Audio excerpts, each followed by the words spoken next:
Yung sa, hi guys, test natin yung Korean rolls of pronunciation. Gagamit natin ito sa pagbabasa at pagkikinig ng Korean. Yung Biyok, Pachim, followed by Neon, Miyong, Riol, and Yo. Biyok pronounces M. For example, Kamnida.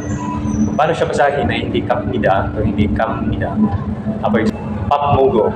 Paano siya basahin na hindi Papmogo o hindi Pammogo? Example, Shipre. Paano siya basahin na hindi Shipre o hindi Shimne? For example, Shipyo. Paano siya basahin na hindi Shipyo o hindi Shimyo? Yun lang guys, sana ay natuhan. Yung, alam niyo ba sa Korean kung paano ito basahin? Siguro tulad sa akin na dati, ang pagbasa ko dito ay yung Ryo. At ito pa, Chong Ryo. Sa Korean, meron tinatawag na rules of pronunciation. Kapag si Miyong, Iyong, followed by Riol, ang pronunciation ni Riol ay magiging in. So, ang pagbasa dito ay hindi Yom Ryo o hindi Yom Nyong. At ito, pagbasa dito ay Chong Nyo, hindi Chong Ryo. Yan lang, sana nakuha. Yun yung masyo.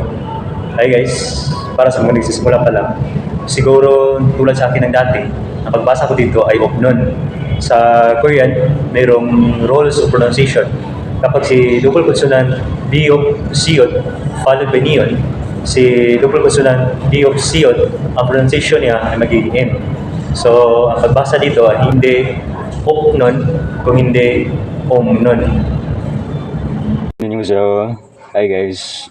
Ito guys, Korean rules of pronunciation. Magagamit ko sa pagbabasa ng Korean.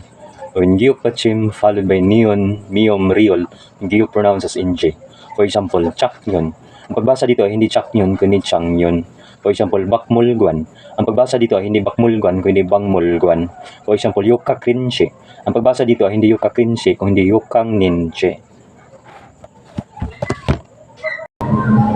여러분, 안녕하세요.